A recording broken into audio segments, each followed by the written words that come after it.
If you're at all familiar with this channel, then you probably know that I am an airsoft player. That is my predominant hobby. That is what I do the most of. But this Labor Day weekend, I decided to have a little bit of a different experience. That's right. If you read that title, you know that I went to my first two-gun competition, the Brownells Gunfighter Gauntlet. Are you ready? Ready. Stand by.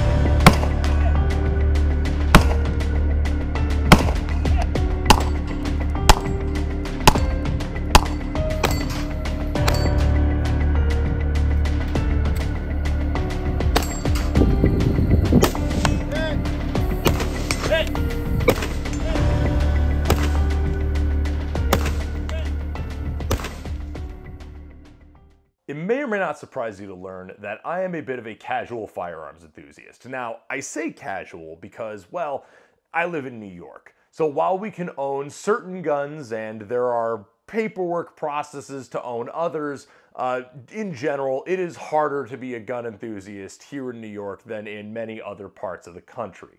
So, you know, I enjoy shooting bolt actions, lever actions, pump actions, and the occasional semi-auto, but I don't really get to do too much outside of just plinking at 50 to 100 yards with banned state compliant guns. So as a result, I would call shooting a very part-time hobby for me. The rest of my exposure to shooting sports is pretty much entirely through my hobby of airsoft, which I do consider an entirely different discipline personally. Marksmanship and competitive shooting to me is an entirely different discipline from airsoft and is very far removed because it's just a series of different challenges. Airsoft guns don't shoot as far, they don't recoil, even the way they feel and the way they operate is just that little bit different here and there. So while there are definitely aspects of airsoft that may or may not carry over, and we'll talk about some of those in this video, I've always viewed competitive shooting and two-gun matches as a different discipline from what I do and something that I might not really get to do too seriously. That is until I got invited to the Gunfighter Gauntlet. The Gunfighter Gauntlet is a two-gun action match consisting of 8 stages, shot with rifles and handguns, with a variety of physical challenges, props, and themes for each of the stages thrown in for good measure. It really is kind of a themed event for competitive shooting, which I thought was really, really cool to see. But not long after the Gunfighter Gauntlet was announced, the gauntlet was thrown down to me. I believe the message that Joe sent me was something like, "Hey man, I finally get to host my own match from top to bottom. I will let you come shoot it. If you don't show up, you're a coward."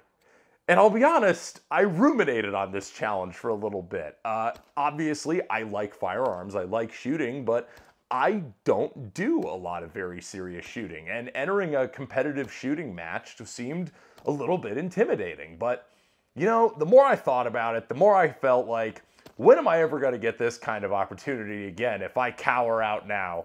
So I did, in fact, take up Joe's challenge, prove I was not a coward, and I went and I competed in the Gunfighter Gauntlet 2024.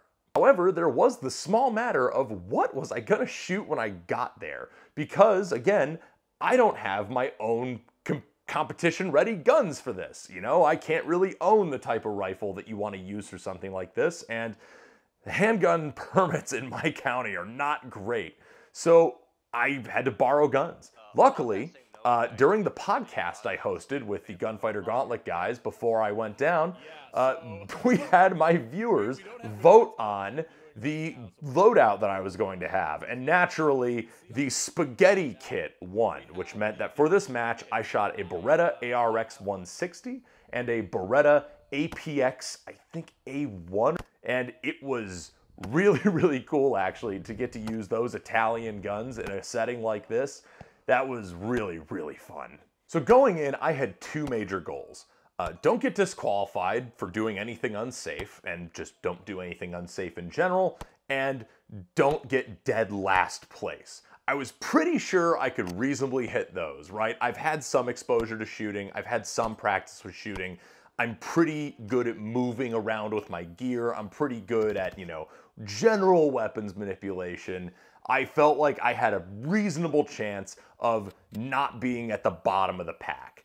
So I really wanted to push myself and see how well I could do. You know, I knew I would have strengths and weaknesses, but I wanted to really put in an honest effort and do my best, and most importantly, be super, super safe in the process.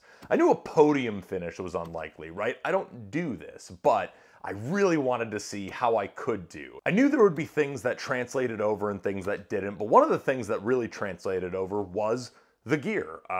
Most of what I needed to shoot this match, other than the guns, magazines, and ammo, I had with me when I checked my bags. I brought, for gear, my eye protection that I use for Airsoft. I brought my ear protection that I use for shooting just here. And then I brought my N-Gage Tactical modernized Chi-Com that I just had magazines on the front, little emergency medical kit here just in case, and then camera batteries, GoPro stuff, and a couple of pistol magazines as well.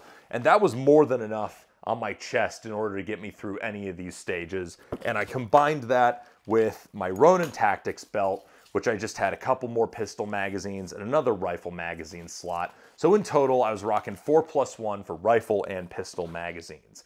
And I found that that was plenty of gear to get me through this, and I already owned it. So the event itself was held at the Big Spring Shooting Complex in Searsboro, Iowa. It was in total a 4-bay shooting facility, with each bay being of different lengths and sizes, and then an open terrain feature on the end of the bays that was used for some of the more long distance and long movement stages. While I was there were 3 days of shooting. There was Friday, Saturday, and Sunday.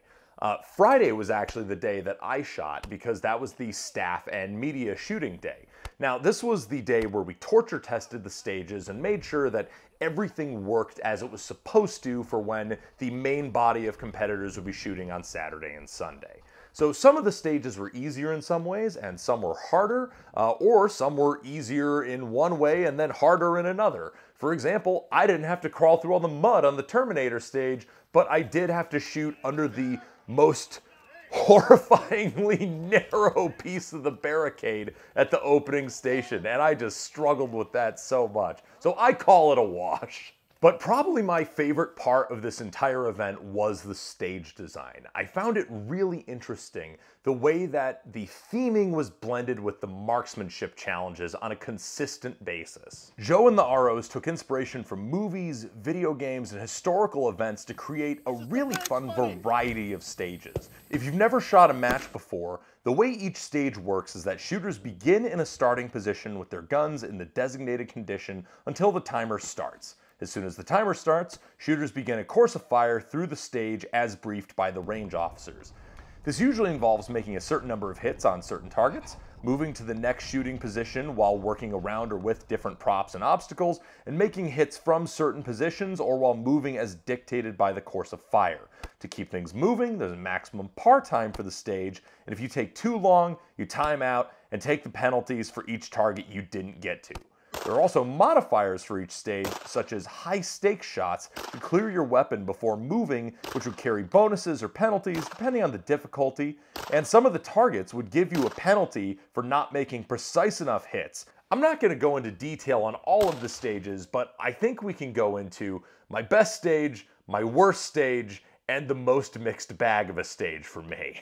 The stage I placed the best on, and the one that's probably the closest to what I do most frequently, is the stage that was based on the lobby scene from The Matrix. This opened with ripping a 5-round burst from a machine gun on loan from Brownells before proceeding to wind through the pillars made of barrels to engage a series of targets at close range with both your rifle and your pistol.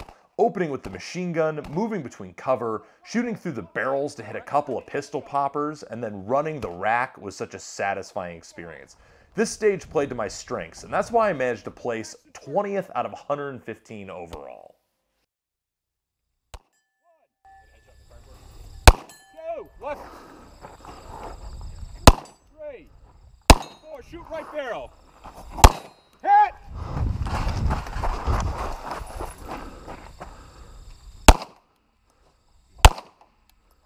1, 2, 3, shoot barrel. Hit. One each.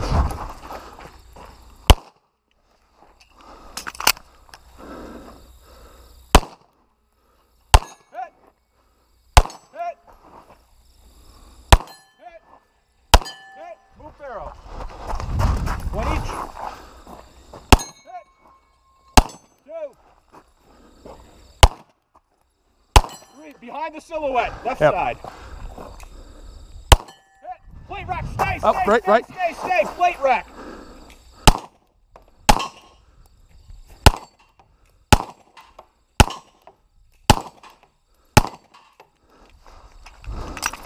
Ah, You got this. Fuckers. You got time. A little low.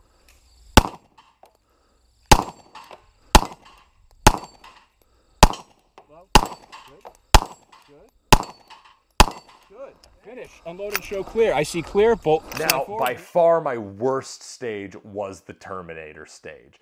And to be honest, I have no excuses other than just desperate cope. Something about just working with that weird fish gun under that super, super tiny slot in the barricade on the bottom just messed with my brain. This one was bad, and I timed out before even getting to the final spinner, placing 77th out of 115 overall. This was my worst placement of the match, and definitely something that exposes that I need to work on barricade shooting a lot more. And not knowing my holds, not knowing how to work around those odd angles, that really was an eye-opener. Accidentally working out. Just under. Hey. Isn't that how it works? Yeah, you gotta cut it. 4. Little heat flared in. Low. Before we just cut.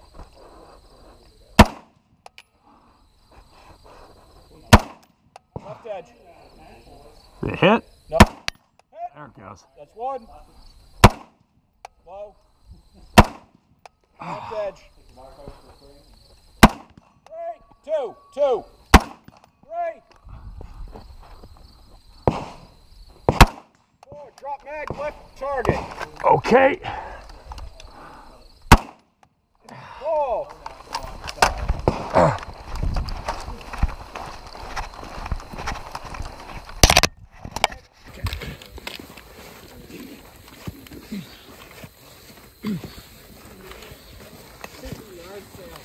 To the bag, load it up. Same engagements.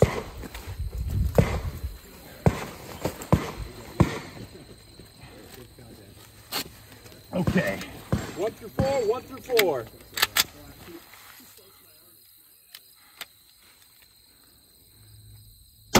One. Just under. I'm bogged now, damn it. 2. Left edge. Under. 3. 4. Drop mag. Okay, get your bag. Off you go.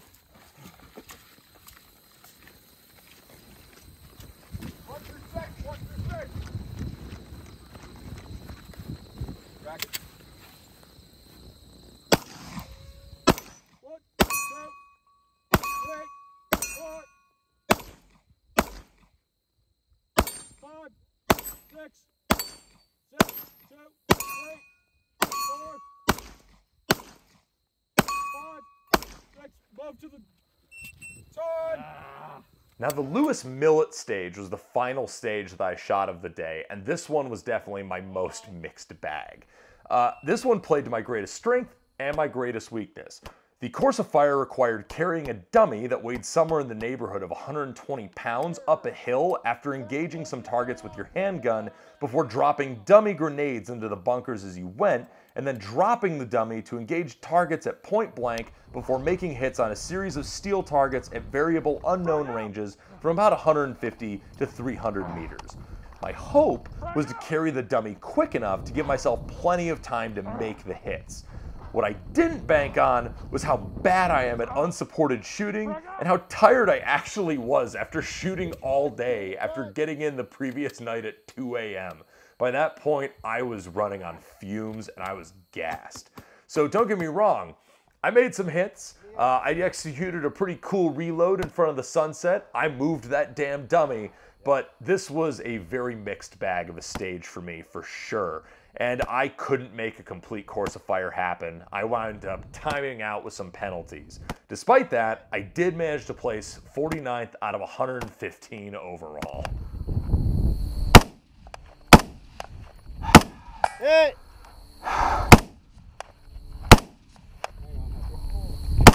Hey! Right the bush. Hey!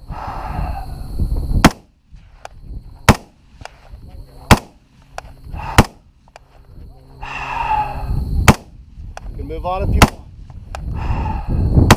Hey!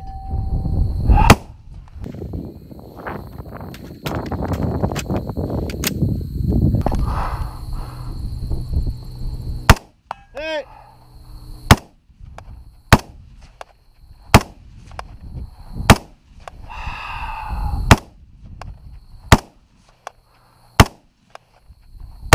Hey! Is that 8 hits? On the right. Look Okay. at the left, just to the left of the tree. Got it.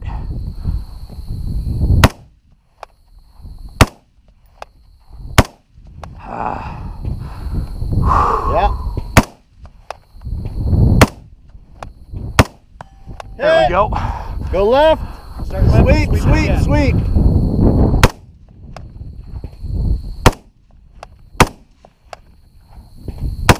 Hey. Breathe.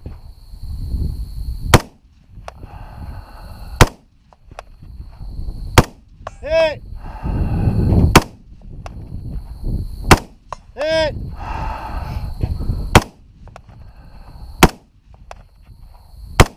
Hey.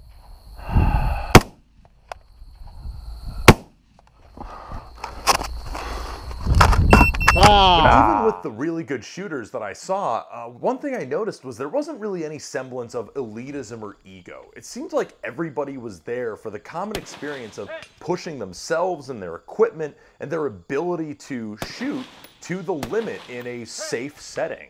And it seemed like everybody was really into the theming, and people were using guns that maybe weren't the most competitive, but they just wanted to see how well they could run them. And I think that that's really cool to see. For a first match experience, I felt extremely welcome. And I actually even ran into a couple of guys who were at one of the Gun Gamers Productions games this year. So that was really, really neat. I actually set up an interview and I got Joe on camera to talk all about how this came to be and what kind of match he's trying to run and what the goal of the Gunfighter Gauntlet is. Hi, my name is Joe Kaufman. I am the match director here for Brownells Gunfighter Gauntlet. I think that's about all I got for the introduction. It started accidentally because I asked Caleb Savant, their YouTube guy, who I had met at a previous match, if they were running any events out here because I was looking for something to go do in my summer and spare time. And he said, no, we really don't have anything planned, but I had just talked to our range manager, Aaron, who's looking for events to run. You should hit him up and run a match. So I ended up doing it completely on accident, just looking for something to go shoot myself. The process is very free-formed. I, in my ponderings at night drinking whiskey, was planning what I wanted to do here, and, just drew from various sources of media I like. We have a little bit of history with some of the stages. We have movies I like, video games I like, and I try to capture the essence and feel of those while adding very challenging shooting, challenges through the match. And I think burying extremely difficult things under a veneer of fun is the right balance. Like, it makes people endure the suck and come out smiling. A lot of that's by design. It's very challenging, and trauma bonding with your friends is a great way to add camaraderie. The stages being very difficult, the stages, everyone's diving through the mud and enduring the same suck together. I think the nature of the match forces that camaraderie, and the people who tend to show up for very challenging things tend to be, just good dudes.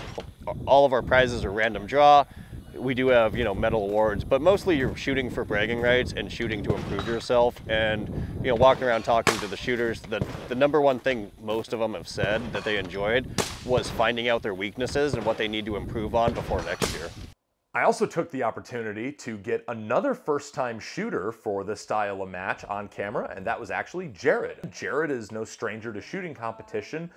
Back when he was a Marine, he was on the rifle team. He competes in bullseye pistol shooting now, but I thought it was really cool that he comes from a different discipline as well, and I wanted to see what he thought of how this was and how it compared to some of the other shooting that he had done before.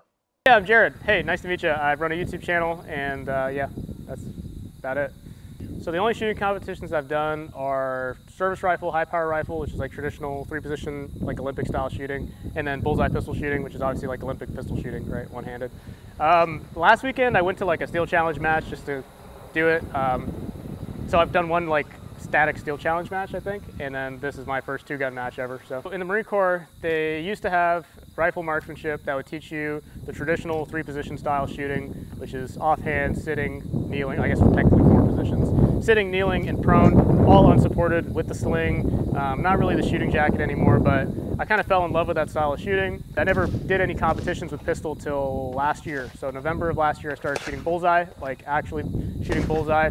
And turns out I'm really good at it, or like decently, I'm pretty okay at it.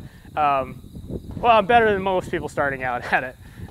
So I shot Talladega CMP games in November. I think I won a match, the introductory match for like reshooting against other beginners. So I won that match, and then that was like, I was addicted. I was like, okay. So this match, you know, honestly, I expected the marksmanship aspect side of things because I've seen like these 2-gun action matches on YouTube and stuff, and a lot of the marksmanship side of things seems neglected in those sorts of matches, or these sorts of matches, I guess.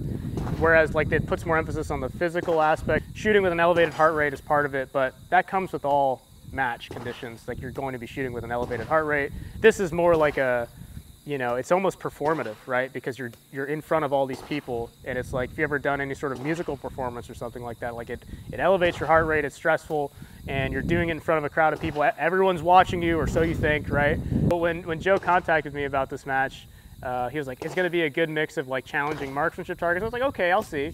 And no, I definitely like the fact that this match has, you know, offhand rifle shooting out to 200, 300 yards, you know, targets that are hard to see, targets in the grass, pistol shooting out to 40, 50 yards. And, you know, and it's one of those things where I kind of underestimated how difficult some of the targets would be, because when you're trying to shoot, you know, that small at 50 yards in bullseye, you think, oh, that small at 15 yards, I'll never miss that. But then once you start trying to go fast and you think you can cheat, you know, you can squeeze that trigger as fast as you can and still hit the target, it doesn't work. So you still need to be conscious, and you still have to strike that balance between speed and accuracy.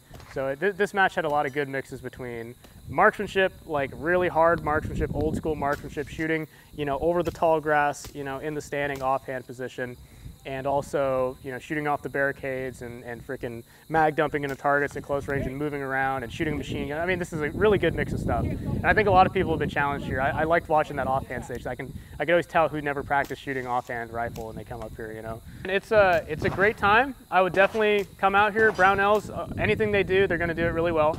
And Joe's a great guy. This match is really well run. All the guys that run it are super good. They're great shooters, every single one of them. And if you come out here, you're going to learn something. I learned something. I learned what I need to not do, and I learned what I need to do, right? This is not something I seriously practice, but I'm definitely going to come out here every year just because this is a great time. A bunch of great dudes out here.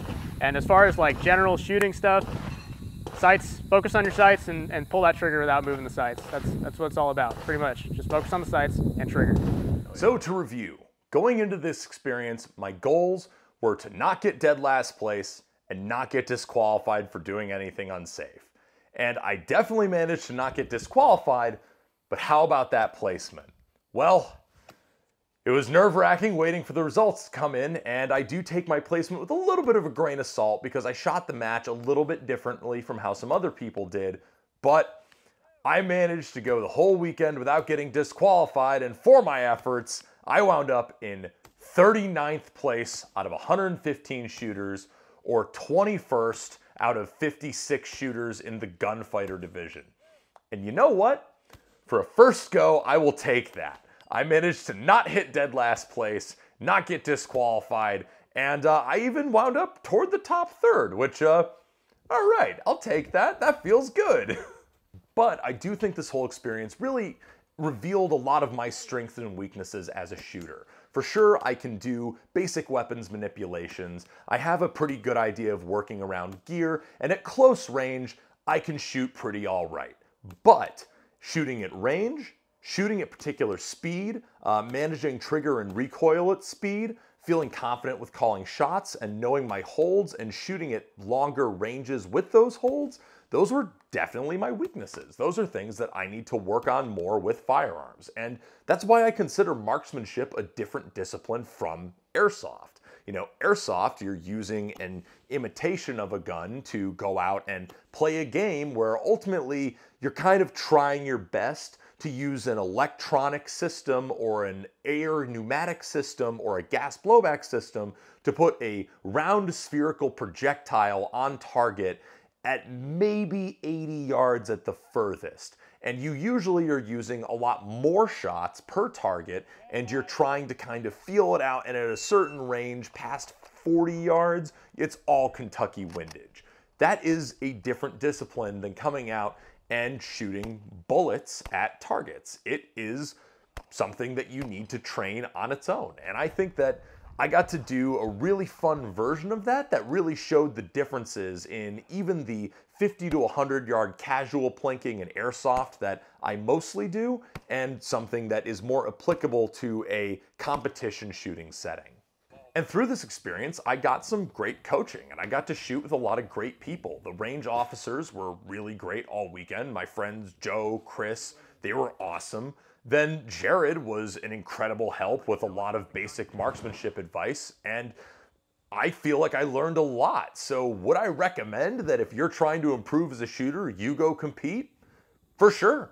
Yeah, it's a little bit harrowing to put yourself out there and to really honestly reflect on what your abilities are and how you compare and what your strengths and weaknesses are, but you're gonna learn a lot, and you're going to put yourself in a competition stress environment to push your skills and to learn more about how good you actually are and what you need to work on. I think more people should compete. I think it's humbling, and I think it's incredibly rewarding. One last time, I really want to thank Joe for the invite to shoot this match. I want to thank Chris for the opportunity to shoot some really cool guns and borrow magazines and ammo all weekend. I want to thank Jared for filming and helping with some of the bullseye shooting coaching that I desperately needed, clearly. And I really want to thank everybody I saw at the Gunfighter Gauntlet for making it an incredible time. Again, the vibes were immaculate. I could not have asked for a better first experience with a shooting match, so you can bet I will be back.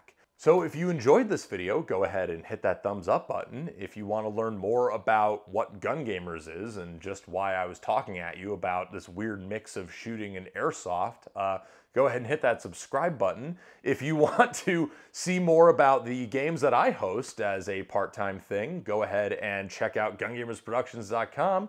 And if you want to learn more about Gunfighter Gauntlet, the two-gun match that I actually spent the whole video talking about, their website is also going to be linked down in the description below.